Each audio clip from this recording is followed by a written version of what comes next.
बच्चा दिया वो 9 से 14 दिन के अंदर अंदर ईट में आ जाएगी, बट्टा अंडा बना लेगी। लेकिन उस जो इसकी बच्चेदानी है जो इतनी बड़ी थी, उसको छोटा होने में 13 से 25 दिन लगते हैं। आप समझो, बच्चेदानी बड़ी है, उसको छोटा होने में 13 से 25 दिन लगते हैं। अगर तो हम जो रिकमेंड करते हैं गढ़वासु, हम रिकमेंड करते हैं कि जो पहली ईट है उसको स्किप कर दो, ताकि बच्चेदानी में जितना भी इन्फेक्शन है वो भी ठीक हो जाए। सोने के बाद जितना भी है वो बाहर आ जाए, बच्चेदानी अपना नॉर्मल साइज ले ले, और कंसेप्शन के अगली जो ईट है उसमें कंसेप्शन के चांस ज्यादा हो जाए। ਸਤਿ ਸ਼੍ਰੀ ਅਕਾਲ ਜੀ ਸਾਰੇ ਹੀ ਸੁਣ ਰਹੇ ਸਰੋਤਿਆਂ ਨੂੰ। ਮੇਰਾ ਨਾਮ ਨਿੰਦਰ ਸਿੰਘ, ਪਮਾਲ ਸਟੱਡ ਫਾਰਮ ਤੋਂ, ਪਿੰਡ ਪਮਾਲ, ਜ਼ਿਲ੍ਹਾ ਲੁਧਿਆਣਾ। ਅੱਜ ਅਸੀਂ Guru Angad Dev veterinary and animal science university 'ਚ ਇਕੱਠੇ ਹੋਏ ਸੀ। ਸਟੱਡ ਫਾਰਮ ਓਨਰਸ ਦੀ, ਹਾਰਸ ਬਰੀਡਰਸ ਦੀ ਇਹ 3rd ਸਾਡਾ ਸੈਮੀਨਾਰ ਸੀਗਾ। ਜਿਹੜਾ ਅੱਜ ਸੈਮੀਨਾਰ ਸੀ ਇਹ specially on reproductive systems of mayor, ਉਹਦੇ ਰਿਗਾਰਡਿੰਗ ਉਹਨਾਂ ਨੂੰ ਸਾਨੂੰ ਦੱਸਿਆ ਡਾਕਟਰ ਨਕੁਲ ਗੂਲੀਆ ਜੀ ਨੇ, ਇੱਥੇ ਅਸਿਸਟੈਂਟ ਪ੍ਰੋਫੈਸਰ ਨੇ। ਤੇ ਜਿਹੜਾ ਦੂਜਾ ਲੈਕਚਰ ਸੀਗਾ ਉਹ ਸੀਗਾ ਸਪੈਸ਼ਲੀ ਔਨ ਰੋਡੋਕੋਕਸ, ਜਿਹੜਾ ਵਾਇਰਸ ਹੁੰਦਾ ਬੱਚਿਆਂ 'ਚ, ਸਪੈਸ਼ਲੀ ਜਿਹੜੇ ਛੋਟੇ ਫੋਲਸ ਨੇ ਨਾ, ਤੇ ਉਹਨਾਂ ਦੇ ਵਿੱਚ ਉਸ ਡਾਕਟਰ CS ਰੰਧਾਵਾ ਸਰ ਨੇ। ਤੇ ਉਹਨਾਂ ਨੇ ਸਾਨੂੰ ਇਹਦੇ ਬਾਰੇ ਦੱਸਿਆ ਕੀ ਇਹਦੀਆਂ ਰੋਕਥਾਮ ਨੇ, ਕਿੱਦਾਂ ਬਚਾਅ ਆ, ਕੀ ਇਹਦਾ ਆਪਾਂ ਦੇ ਸਕਦੇ ਐਂਟੀਬਾਇਓਟਿਕਸ, ਜੋ ਵੀ ਸੀ ਹੈ ਨਾ ਜੀ। ਤੇ ਮੈਂ ਇੱਕ ਬੇਨਤੀ ਕਰਦਾ, ਸਾਰੇ ਹੀ ਜਿਹੜੇ ਘੋੜੇ ਰੱਖਦੇ ਆ, ਘੋੜੇ ਪਾਲਦੇ ਆ, ਸਟੱਡ ਫਾਰਮ ਓਨਰਸ ਨੇ, ਹਾਰਸ ਬਰੀਡਰਸ ਨੇ ਨਾ ਜੀ, ਜਾਂ ਘੋੜਿਆਂ ਦਾ ਸ਼ੌਂਕ ਰੱਖਦੇ ਆ, ਕਿ ਇਹ ਤੁਹਾਨੂੰ ਇਹ ਸੈਮੀਨਾਰਸ ਦੇ ਵਿੱਚ ਵੱਧ ਚੜ੍ਹ ਕੇ ਆਉਣਾ ਚਾਹੀਦਾ, ਤਾਂ ਜੋ ਆਪਾਂ ਕੁਛ ਘੋੜਿਆਂ ਦੇ ਪ੍ਰਤੀ ਆਪਾਂ ਕੁਛ ਵੱਡਾ ਕਰ ਸਕੀਏ। ਜੇ ਆਪਾਂ ਨੂੰ ਬੇਸਿਕ ਮੈਨੇਜਮੈਂਟ ਘੋੜਿਆਂ ਦੀ ਪਤਾ ਹੋਊਗੀ ਤਾਂ ਵਧੀਆ ਬਰੀਡਿੰਗ ਤੇ ਵਧੀਆ ਘੋੜੇ ਆਪਾਂ ਪੈਦਾ ਕਰ ਸਕਦੇ ਹਾਂ ਜੀ। ਤੇ ਮੈਂ ਤਾਂ ਸਾਰਿਆਂ ਨੂੰ ਇਹੀ ਬੇਨਤੀ ਕਰੂੰਗਾ ਕਿ ਨੈਕਸਟ ਮੀਟਿੰਗ ਆ, ਇੱਕ ਹੁਣ ਦੇਖੋ ਇੱਕ ਹੋਰ ਗੱਲ ਇਹ ਸਮ ਦੇਖਣ ਨੂੰ ਮਿਲੀ ਆ ਕਿ 3 ਸੈਮੀਨਾਰ ਹੋਏ ਆ। ਇੱਕ ਉਪਲਬਧੀ ਕਹਿ ਲਓ ਇਸ ਸੈਮੀਨਾਰਸ ਦੀ ਜੋ ਮੀਟਿੰਗਾਂ ਹੋਈਆਂ ਨੇ, ਕਿ ਗੜਵਾਸੂ ਵੱਲੋਂ ਇੱਕ 7 ਦਿਨਾਂ ਦਾ ਟ੍ਰੇਨਿੰਗ ਕੋਰਸ ਜਿਹੜਾ ਅੱਜ ਡਾਕਟਰ ਸਾਹਿਬ ਨੇ ਅਨਾਊਂਸ ਕੀਤਾ, ਉਹਦੀਆਂ ਡੇਟਸ ਜਲਦੀ ਅਨਾਊਂਸ ਕਰਾਂਗੇ। ਉਹ 'ਚ ਬੇਸਿਕ ਮੈਨੇਜਮੈਂਟ, ਘੋੜੇ ਦਾ ਰੱਖ ਰਖਾਵ, ਘੋੜੇ ਦੀਆਂ ਬਿਮਾਰੀਆਂ, ਆਪਾਂ ਕੀ ਘੋੜੇ ਪ੍ਰਤੀ ਜੋ ਵੀ ਆਪਾਂ ਨੂੰ ਸਿੱਖਣ ਨੂੰ, ਇੱਕ ਜਿਹੜਾ ਬੇਸਿਕ ਘੋੜਾ ਸਾਂਭ ਰਿਹਾ, ਮੈਨੇਜਰ ਆ, ਓਨਰ ਆ, ਬਰੀਡਰ ਆ, ਉਹ ਤੁਹਾਨੂੰ ਜਿਹੜਾ 7 ਦਿਨਾਂ ਦਾ ਟ੍ਰੇਨਿੰਗ ਸੈਸ਼ਨ ਆ ਉਹਦੇ ਵਿੱਚ ਸਿੱਖਣ ਨੂੰ ਮਿਲਣਗੀਆਂ। ਤੇ ਮੈਂ ਕਹੂੰਗਾ ਵੀ ਵੱਧ ਤੋਂ ਵੱਧ ਤੁਸੀਂ ਇਸ ਸੈਮੀਨਾਰ ਦਾ ਹਿੱਸਾ ਬਣੋ। ਸਤਿ ਸ਼੍ਰੀ ਅਕਾਲ ਜੀ। ਮੇਰਾ ਨਾਮ ਸਰਬਜੀਤ ਸਿੰਘ, ਪਿੰਡ ਘੜਾਮ, ਜ਼ਿਲ੍ਹਾ ਪਟਿਆਲਾ, ਹਰਸਾਈਡ ਡੇਅਰੀ ਐਂਡ ਸਟੱਡ ਫਾਰਮ। ਅਸੀਂ ਅੱਜ ਇੱਥੇ ਗੁਰੂ ਅੰਗਦ ਦੇਵ ਯੂਨੀਵਰਸਿਟੀ ਆਏ ਹੋਏ ਹਾਂ।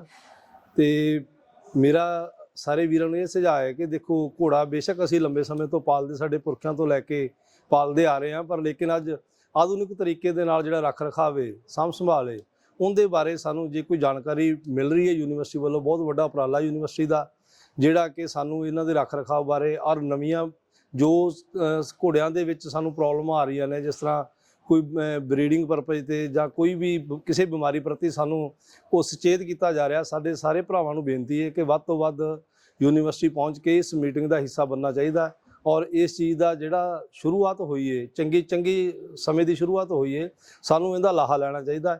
ਤੇ ਸਾਰਿਆਂ ਨੂੰ ਵਾਹਿਗੁਰੂ ਜੀ ਕਾ ਖਾਲਸਾ, ਵਾਹਿਗੁਰੂ ਜੀ ਕੀ ਫਤਿਹ। ਸੋ ਸਤਿ ਸ਼੍ਰੀ ਅਕਾਲ ਜੀ ਸਾਰਿਆਂ ਨੂੰ। ਮੇਰਾ ਨਾਮ ਅੰਤਰਿਕਸ਼ ਚੁਗ ਹੈ ਜੀ, ਮੈਂ ਐਵਿਆਗੋ ਬਾਇਓ ਸਾਇੰਸਿਸ ਤੋਂ। ਅੱਜ ਅਸੀਂ ਇੱਥੇ ਗੜਵਾਸੂ ਯੂਨੀਵਰਸਿਟੀ ਵੈਟਰਨਰੀ ਯੂਨੀਵਰਸਿਟੀ 'ਚ ਇਕੱਠੇ ਹੋਏ ਹਾਂ। ਜੋ ਯੂਨੀਵਰਸਿਟੀ ਨੇ ਇੱਕ ਉਪਰਾਲਾ ਕੀਤਾ ਕਿ ਸਾਰੇ ਜਿਹੜੇ ਇਕਵਾਈਨ ਫਾਰਮਰਸ ਨੇ, ਬਰੀਡਰਸ ਨੇ, ਉਹਨਾਂ ਨੂੰ ਇਕੱਠਾ ਕਰਕੇ ਉਹਨਾਂ ਨੂੰ ਅੱਗੇ ਕਿੱਦਾਂ ਲੈ ਕੇ ਜਾ ਸਕਦੇ, ਉਹਦੀ ਗਰੋਥ ਕਿੱਦਾਂ ਕਰ ਸਕਦੇ ਹਾਂ, ਉਹਦੇ ਬਾਰੇ ਗੱਲ ਕਰਨ ਵਾਸਤੇ ਇਹ ਸੈਮੀਨਾਰ ਹੈ। ਜਿੱਦਾਂ ਅੱਜ 3ਜਾ ਸੈਮੀਨਾਰ ਸੀਗਾ, ਸੋ ਅੱਜ ਸਾਨੂੰ ਵੀ ਮੌਕਾ ਮਿਲਿਆ ਔਰ ਇਹ ਕੰਟੀਨਿਊਸ ਆਸ਼ਵਾਸਨ ਦਿੱਤਾ ਗਿਆ ਕਿ ਇਹ ਕੰਟੀਨਿਊਸ ਹੋਣਗੇ ਔਰ ਡੇ ਬਾਏ ਡੇ ਜਿਹੜੀ ਹੈ ਇਹਦੇ ਵਿੱਚ ਇੰਪਰੂਵਮੈਂਟਸ ਕੀਤੀਆਂ ਜਾਣਗੀਆਂ, ਹੋਰ ਬੈਟਰਮੈਂਟ ਕੀ ਕਰ ਸਕਦੇ ਹਾਂ ਉਹੀ ਹੈ। ਸਾਨੂੰ ਅੱਜ ਮੌਕਾ ਮਿਲਿਆ ਕਿ ਇੱਕ ਪਲੇਟਫਾਰਮ 'ਤੇ, ਇੱਕ ਸਿੰਗਲ ਪਲੇਟਫਾਰਮ 'ਤੇ ਅਸੀਂ ਬਹੁਤ ਸਾਰੇ ਜਿਹੜੇ ਬਰੀਡਰਸ ਨੂੰ ਅਸੀਂ ਇੱਕੋ ਟਾਈਮ ਦੇ ਵਿੱਚ ਮਿਲ ਸਕੇ, ਔਰ ਸਾਨੂੰ ਇੱਕ ਮੌਕਾ ਮਿਲਿਆ ਸੀ, ਅਸੀਂ ਪ੍ਰੋਡਕਟ ਲਾਂਚ ਕਰਨਾ ਸੀਗਾ। ਸੋ ਅੱਜ ਅਸੀਂ ਇੱਕ ਪ੍ਰੋਡਕਟ ਵੀ ਲਾਂਚ ਕੀਤਾ। ਪ੍ਰੋਡਕਟ ਦਾ ਨਾਮ ਹੈ ਜੀ ਅਸ਼ਵੋਦਰਮ, ਪਰਟੀਕੂਲਰ ਕੌਲਿਕ ਵਾਸਤੇ ਪ੍ਰੋਬਾਇਓਟਿਕਸ ਦਾ ਕੰਬੀਨੇਸ਼ਨ ਹੈ, ਬਲੈਂਡ ਹੈ, ਔਰ ਪਰਟੀਕੂਲਰ ਸਿਰਫ ਤੇ ਸਿਰਫ ਇਕਵਾਈਨਸ ਵਾਸਤੇ ਹੈ। ਸੋ ਇਹਦੀ ਜਿਹੜੀ ਹੋਰ ਜਾਣਕਾਰੀ ਹੈ ਉਹ ਨੈਕਸਟ ਵੀਡੀਓਜ਼ ਦੇ ਵਿੱਚ ਔਰ ਜਲਦੀ ਤੁਹਾਨੂੰ ਪਹੁੰਚਾਵਾਂਗੇ। ਸੋ ਧੰਨਵਾਦ ਜੀ, ਥੈਂਕ ਯੂ। ਮੈਂ ਸਭ ਤੋਂ ਪਹਿਲਾਂ ਬੇਨਤੀ ਕਰਦਾ ਡਾਕਟਰ ਗਰੇਵਾਲ ਸਰ ਨੂੰ ਕਿ ਉਹ 2 ਸ਼ਬਦਾਂ ਦੇ ਨਾਲ ਇਸ ਮੀਟਿੰਗ ਦੇ ਵਿੱਚ ਸਾਨੂੰ ਗਾਈਡ ਕਰਨ। ਹੁੰਗਾਰਾ ਅਸੀਂ ਅਪ੍ਰੈਲ ਦੇ ਵਿੱਚ ਇਹ ਜਿਹੜਾ ਹਾਰਸ ਬਰੀਡਰਸ ਦਾ ਸੈਮੀਨਾਰ ਸ਼ੁਰੂਆਤ ਕੀਤੀ ਸੀ। ਕਾਫੀ ਵਧੀਆ ਰਿਸਪੌਂਸ ਮਿਲਿਆ। ਦੇਖੋ, ਇਹ ਸ਼ੁਰੂ ਦੇ ਵਿੱਚ ਥੋੜ੍ਹਾ ਜਿਹਾ ਕਈ ਗੱਲਾਂ ਹੋਈਆਂ, ਤੁਹਾਨੂੰ ਸਾਰਿਆਂ ਨੂੰ ਪਤਾ, ਲੇਕਿਨ ਸਾਡਾ ਫੋਕਸ ਆ ਜਿਹੜਾ ਉਹ ਸਿਰਫ ਇੱਕ ਸਾਇੰਟੀਫਿਕ ਜਾਣਕਾਰੀ ਸਹੀ ਜਾਣਕਾਰੀ ਤੁਹਾਡੇ ਤੱਕ ਪਹੁੰਚਾਉਣਾ, ਯੂਨੀਵਰਸਿਟੀ ਟੈਕਨੀਕਲ ਨੋ-ਹਾਊ ਜਿਹਨੂੰ ਕਹਿੰਦੇ ਆ। ਇਸ ਤੋਂ ਬਿਨਾਂ ਸਾਡਾ ਕੋਈ ਇਸ ਦੇ ਵਿੱਚ ਕੋਈ ਇੰਟਰਸਟ ਨਹੀਂ ਹੈਗਾ। ਉਹ ਸਹੀ ਜਾਣਕਾਰੀ ਤੁਹਾਡੇ ਕੋਲ ਪਹੁੰਚੇ ਤਾਂ ਕਿ ਪੰਜਾਬ ਦੇ ਵਿੱਚ ਜਿਹੜੀ ਹਾਰਸ ਬਰੀਡਿੰਗ ਦਾ, ਹਾਰਸ ਘੋੜਾ ਪਾਲਣ ਦਾ ਜਿਹੜਾ ਕਿੱਤਾ ਵਾ, ਹੋਰ ਨਵੀਆਂ ਬੁਲੰਦੀਆਂ ਨੂੰ ਛੂਹੇ। ਅਸੀਂ ਚਾਹੁੰਦੇ ਹਾਂ ਕਿ ਪੰਜਾਬ ਵੀ ਇੱਕ ਬਰੀਡਰ ਸਟੇਟ ਬਣੇ ਘੋੜਿਆਂ ਲਈ, ਇੱਕ ਚੰਗੀ ਨਸਲ ਪੈਦਾ ਹੋਵੇ, ਇੱਕ ਚੰਗਾ ਈਕੋਸਿਸਟਮ ਪੈਦਾ ਹੋਵੇ, ਤਾਂ ਕਿ ਜਿਹੜਾ ਰੁਜ਼ਗਾਰ ਦੇ ਮੌਕੇ ਨੇ ਇਸ ਕਿੱਤੇ ਦੇ ਵਿੱਚ ਜਾਂ ਇਸ ਫੀਲਡ ਦੇ ਵਿੱਚ ਉਹ ਪੈਦਾ ਹੋਣ ਤੇ ਨਵੀਆਂ ਬੁਲੰਦੀਆਂ ਇਹ ਕਿੱਤਾ ਛੂਹੇ। ਇਸ ਤਰ੍ਹਾਂ 2 ਟੌਪਿਕ ਤੇ ਰੋਡੋਕੋਕਸ ਤੇ ਰੀਪਰੋਡਕਸ਼ਨ ਦੇ ਸਾਨੂੰ ਸੈਮੀਨਾਰ ਆ ਉਹ ਕਰਵਾਏ ਜਾਣ, ਤੇ ਉਹ 2 ਅਸੀਂ ਟੈਕਨੀਕਲ ਐਕਸਪਰਟ ਲੈ ਕੇ ਡਾਕਟਰ ਨਕੁਲ ਗੁਲੀਆ ਤੇ ਡਾਕਟਰ ਰੰਧਾਵਾ, ਉਹਨਾਂ ਦੋਨਾਂ ਦੇ ਇਸ ਸੈਮੀਨਾਰ ਦੇ ਵਿੱਚ ਲੈਕਚਰ ਹੋਣਗੇ ਤੇ ਆਸ ਆ ਕਿ ਵਧੀਆ ਜਾਣਕਾਰੀ ਹੋਵੇਗੀ। ਤੇ ਨਾਲ ਹੀ ਮੈਂ ਸਾਡੇ ਜਿਹੜੇ ਅੱਜ ਦੇ ਸਪਾਂਸਰ ਨੇ Tilakraj, and all these management will lead to the affect the economics of the horse breeder. So a stud farm owner must know about the normal cyclicity of the animal. कितने दिन में साइकिल में आना है, उसका reproductive behaviour क्या है, method of stress detection. Teasing अपन ने कोई घोड़ी खरीदनी है फॉर द रिप्रोडक्शन पर्पस, तो घोड़ी में उसकी सूंड में कोई चीज़ हमें देखनी है कि उसकी सूंड एक तो सीधी होनी चाहिए। जितनी सूंड अंदर की तरफ जाएगी उतने ही चांसेस हैं यूट्राइन इन्फेक्शन के, उतने ही चांसेस हैं उसके अंदर यूरिन जो है, जो पेशाब वो इकट्ठा हो जाएगा। पर अगर हम कॉन्टिन्यूअस लाइट दे रहे हैं, अच्छी फीडिंग दे रहे हैं, फीडिंग के अंदर ओमेगा 3 ओमेगा 6 फैटी एसिड दे रहे हैं, तो चांसेस है कि एनिमल जो मेयर है वो पूरे साल ही हीट में रहे, हर 21 दिन बाद हीट में रिपीट करते रहे। तो मेन जो फैक्टर है वो डिपेंड करता है on the food and the light. Light कम से कम 12 से 14 घंटे की मिलनी चाहिए, चाहे विंटर चाहे सर्दियां हो तो भी इतनी लाइट। सर्दियों में क्या होगा कि इन दी विंटर जो अंडेदानी है वो बड़ी छोटी होगी, छोटे छोटे फॉलिकल होंगे, फॉलिकल मतलब अंडे, और कोई भी फॉलिकल 15-15 mm से बड़ा नहीं होगा। जैसे जैसे लाइट बढ़ेगी वैसे वैसे अंडे का साइज बढ़ेगा, अंडे का साइज बढ़ेगा तो हार्मोन बढ़ेंगे, हार्मोन बढ़ेंगे तो एनिमल हीट में आ जाएगा। एवरेज 21 दिन में, तो हर घोड़ी 21 दिन बाद हीट में आ जानी चाहिए अपने ब्रीडिंग सीजन में। अगर वो 21 दिन से पहले हीट में आ रही है, हर 15 दिन में हीट में आ रही है, तो इसका मतलब है उसकी बच्चेदानी में इन्फेक्शन है, उसको बोलते हैं एक्यूट एंडोमेट्राइटिस।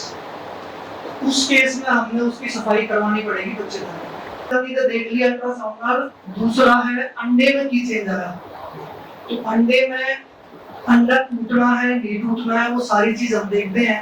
अंडे की शेप चेंज हो जाएगी, अंडा नरम हो जाएगा, ये सारे इंडिकेटर हैं कितनी छेती अंडा टूटना है। लक्षण देखते हैं, अगर ये के लक्षण है तो दूसरा जो मेन काम है वो है घोड़े का, वो है टीजिंग। उस घोड़े को टीज करो। टीजिंग का फायदा ये है कि अपा जब टीज करते हैं तो टीजिंग के कारण अगर घोड़ा नेड़े हुआ तो अंडे की ग्रोथ ज्यादा तेज होगी और जो घोड़ी है वो खुल गई हीट में आएगी। तो घोड़े के इतने फायदे हैं नेड़े रहने के, एक तो खुल गई हीट में आएगी, दूसरा अंडे की ग्रोथ ज्यादा होगी, तीसरा हमने टीजिंग करनी है दिन में 2 से 3 बार। जितना ही पशु हेहे विच आ जाए तभी हमने टीजिंग स्टार्ट कर देनी है, और 2 से 3 बार दिन में टीजिंग करनी है। अगर सारे चेंजेस आगे हैं तो अपा फिर उसने जंप दे देंगे। जंप नॉर्मली 1 से 2 जंप देने हैं 24 घंटे के इंटरवल पे, 24 घंटे का गैप होना चाहिए जब अपा उसमें जंप देंगे। अच्छा, मेन बात घोड़ी में प्रॉब्लम क्या है कि घोड़ी में जो अंडा है उसकी जो लाइफ है वो सिर्फ 6 से 8 घंटे की है, जबकि गांव मज की बात करें तो वो 24 घंटे तक जिंदा रहते हैं अंडे।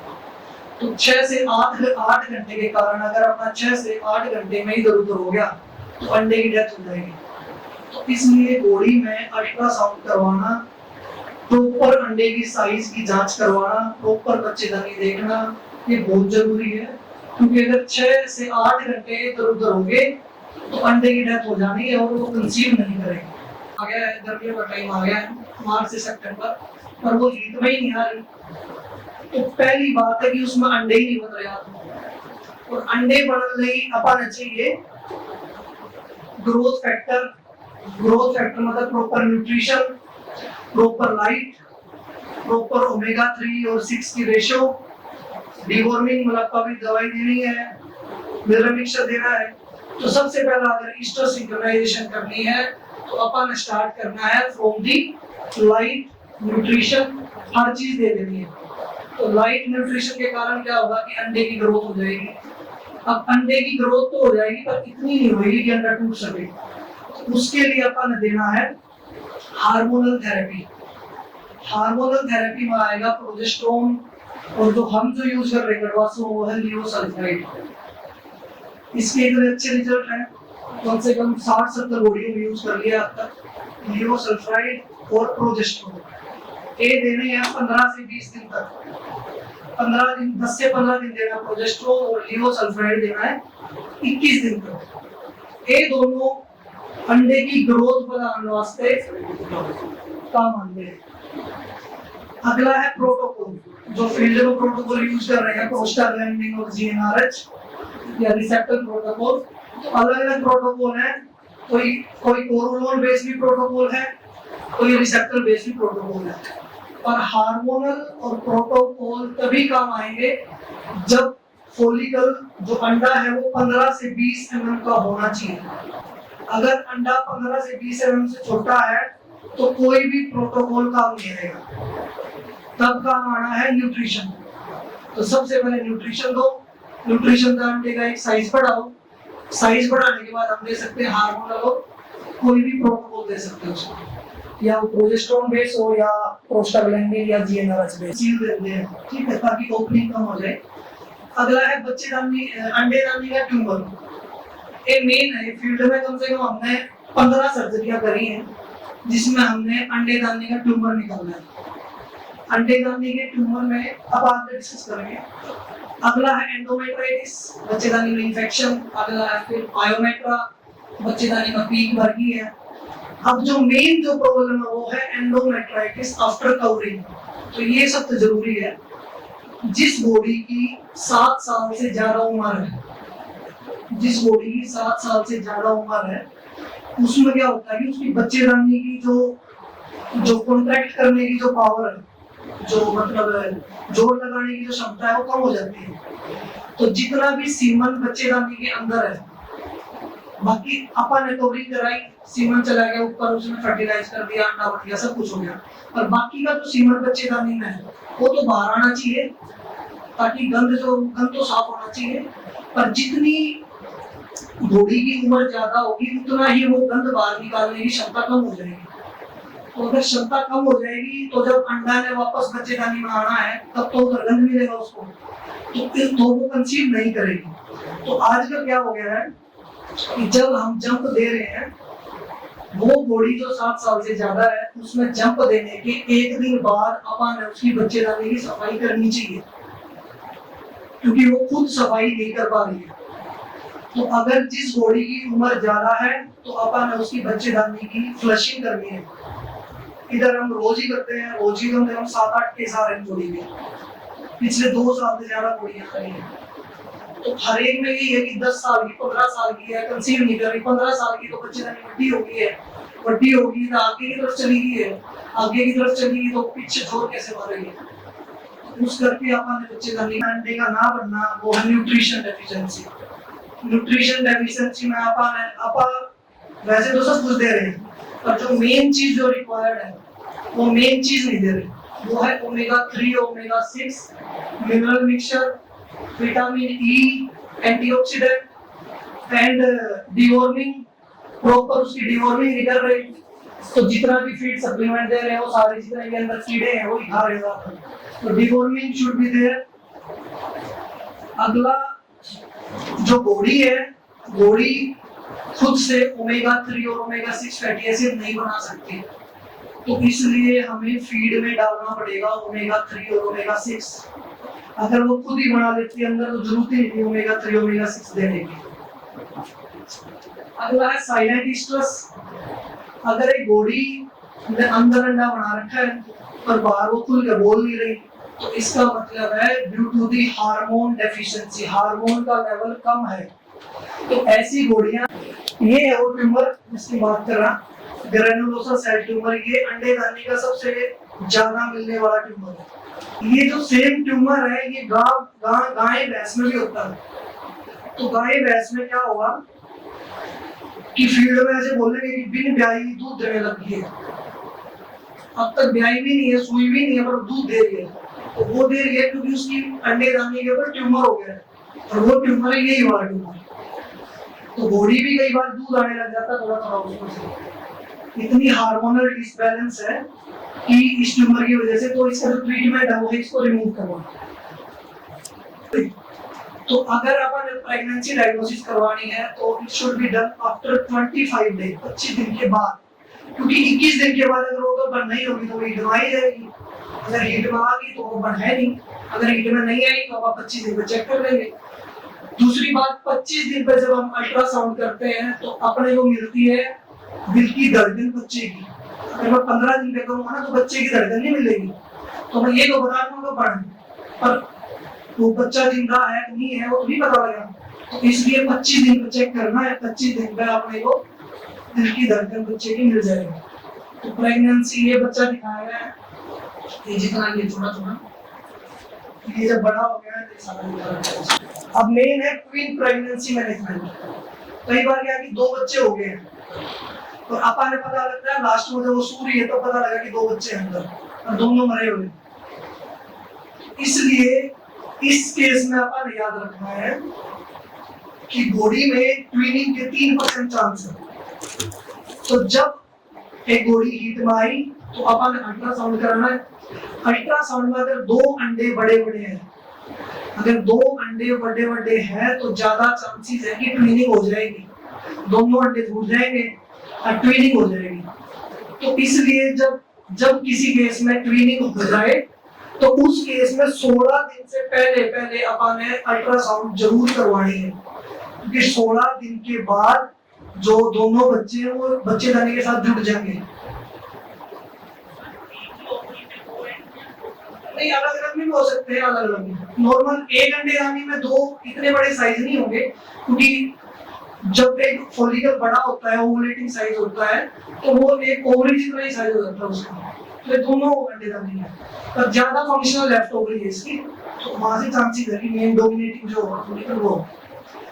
अच्छा, ट्विन प्रेगनेंसी में हमने क्या करना है कि जैसे ही हमें पता लगा कि 2 अंडे हैं, 2 अंडे फूट गए हैं, तो अपन ने 25 दिन का वेट नहीं करना कि कब बढ़े नहीं है, अपन ने 16 दिन पे अल्ट्रासाउंड करवाना है, 16 दिन से पहले, ताकि अपन जज कर सके ये देखो ये 2 अंडे हैं, 2 अंडे नहीं है, 2 बच्चे हैं, ऐसे मिले होंगे।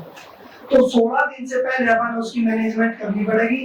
हम क्या करते हैं कि जो गोए वाली था उसमें हाथ डालकर अल्ट्रासाउंड करके जो छोटे वाला है, जो छोटे वाला बच्चा उनमें से, उसको हाथ से क्रश कर देते हैं। ये हमने क्रश कर रखा है, ये वाला, इसको क्रश कर दिया तो दूसरे वाला सही है। अगर हम 25 दिन का वेट करते रहे तो तब फिर क्रशिंग मुश्किल है।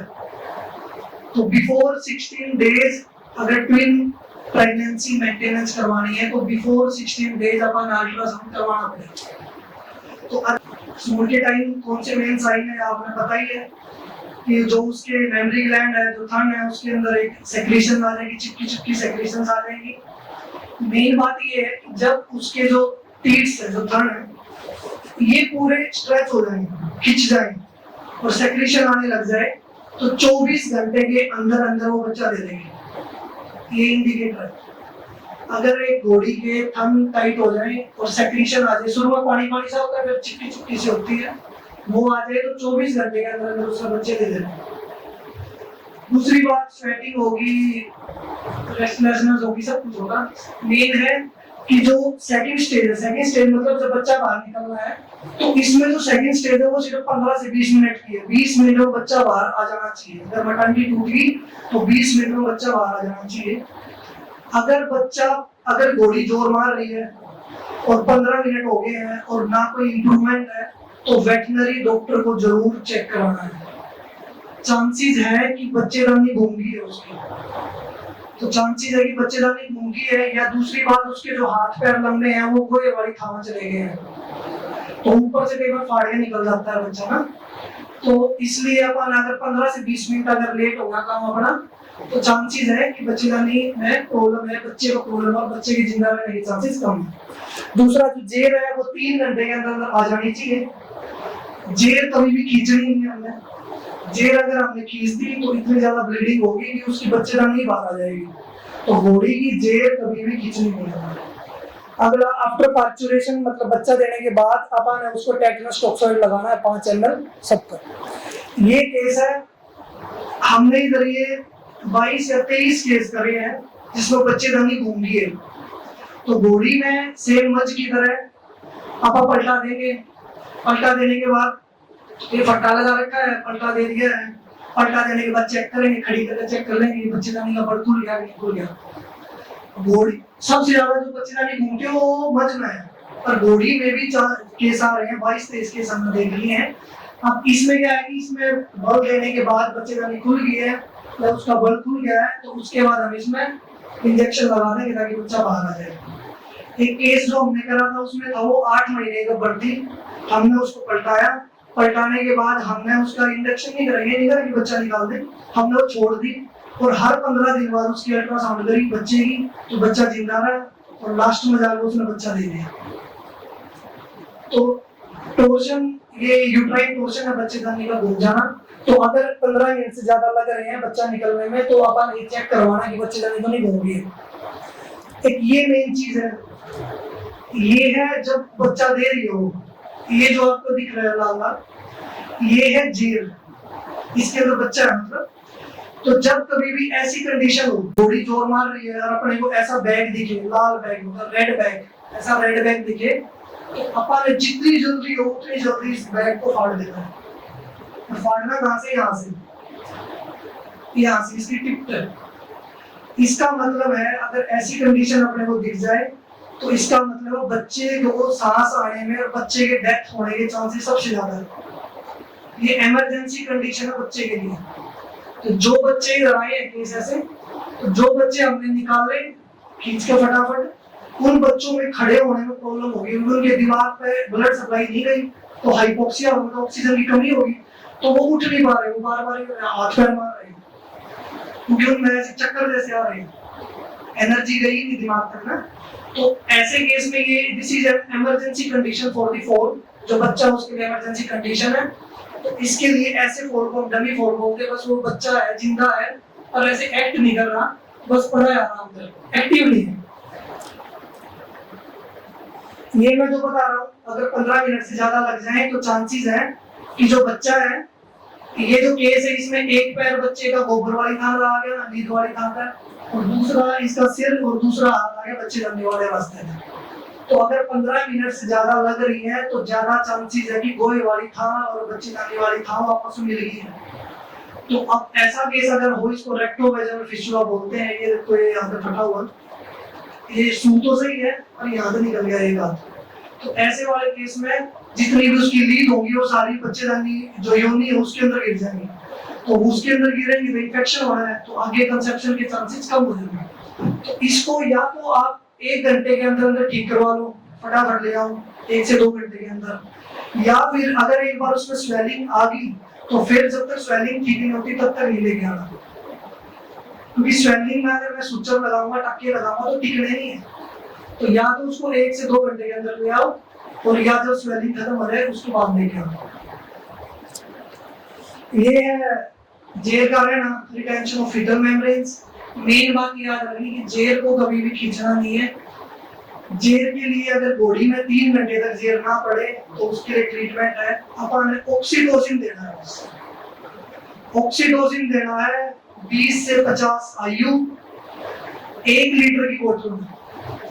1 लीटर नॉर्मल सलाइन की बोतल में 20 से 50 IU ऑक्सीटोसिन देना है 1 घंटे तक, स्लो चला के। जेल गाँव की तरह नहीं है कि बस पकड़ के खींच ली। इसमें अगर पकड़ के खींचेंगे तो बच्चेदानी ही बाहर आ जाएगी।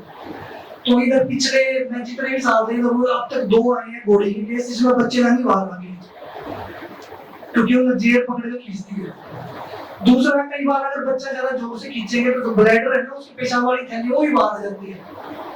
तो ये ब्लैडर है, ये बच्चे, ये जेल नहीं है, तो ये ब्लैडर है, ब्लैडर बाहर आ गया है, तो ये भी कंडीशन है बॉडी में। अगली जो मैं बता रहा हूँ बच्चेदानी का बाहर आना, ये केस था, इसमें पूरी बच्चेदानी बाहर आ गई है। तो अगर आप जेल पकड़ कर खींचेंगे तो यूट्राइन प्रोलैप्स होने के चांसेस ज्यादा हैं, और जेल पूरी बाहर आ गई तो this is an emergency condition for the mayor. Body के लिए सबसे ज्यादा इमरजेंसी कंडीशन है। जितनी जल्दी अपन ट्रीटमेंट नहीं करा तो उतने उसके डेथ होने के चांसेस ज्यादा है। तो बस नॉर्मल जैसे करते हैं, सारा साफ सफाई इसकी करनी है, पानी धोना है, स्प्रे लगाना है, क्रीम लगानी है, ये ठीक करके अंदर कर देना है, और उसके बाद ये हो गया। तो अगर जेल खींचने का नुकसान ये है कि बच्चेदानी बाहर आने के चांसेस ज्यादा है, देयर इज मोर ब्लीडिंग ज्यादा हो जाएगी। अगला जो एक मेन मिसकंसेप्शन है वो फॉलिट का मतलब है जैसे ही बॉडी ने बच्चा दिया उसके बाद वो अगले 10 दिन में फिर लीड में आ जाएगी। तो फॉलिट में क्या है कि नॉर्मल हम तो एडवाइस करते ही नहीं कि फॉलिट में आपने कवरिंग करवानी चाहिए, और फील्ड में नॉर्मल सब कवरिंग करवा रहे हैं। तो फॉलिट का क्या है कि जैसे ही बॉडी ने बच्चा दिया वो 9 से 14 दिन के अंदर अंदर हीट में आ जाएगी, बट्टा अंडा बना लेगी। लेकिन उस जो इसकी बच्चेदानी है जो इतनी बड़ी थी, उसको छोटा होने में 13 से 25 दिन लगते हैं। आप समझो, बच्चेदानी बड़ी है, उसको छोटा होने में 13 से 25 दिन लगते हैं। अगर अपन ने अंडा तोड़ दिया, अपन ने जंप दिलवा दिया और बच्चेदानी ही छोटी नहीं हुई तो कब ठहरेगी नहीं वो, ठीक है ना। तो इसलिए फॉल हीट में जो कंसेप्शन है कि चांसेस है वो थोड़े कम है, और फील्ड में बड़े ज्यादा मिल रहे हैं, ठीक है। दूसरी बात, फॉल हीट में अगर हमने जंप दे दिया तो ट्विनिंग होने के चांसेस ज्यादा हैं। तो इसलिए फॉल हीट में मैंने जितने भी केस देखे हैं, मतलब 10 में से 5 केस में 2 अंडे बड़े बड़े बने हुए हैं। तो फॉल हीट में चांसेस है जो बिना अल्ट्रासाउंड के अगर जंप दिलवा रहे हैं तो उसमें चांसेस है कि ट्विनिंग हो जाएगी, और ट्विनिंग में फिर वही पंगा, या तो उसका अबॉर्शन होना है और या फिर बाद में औखी सुवाई होनी है जब दिन पूरे हो जाएंगे। तो हम जो रिकमेंड करते हैं गढ़वासु, हम रिकमेंड करते हैं कि जो पहली हीट है उसको स्किप कर दो, ताकि बच्चेदानी में जितना भी इंफेक्शन है वो भी ठीक हो जाए, सोने के बाद जितना भी है वो बाहर आ जाए, बच्चेदानी अपना नॉर्मल साइज ले ले, और कंसेप्शन के अगली जो हीट है उसमें कंसेप्शन के चांस ज्यादा हो जाए। ये आखिरी है।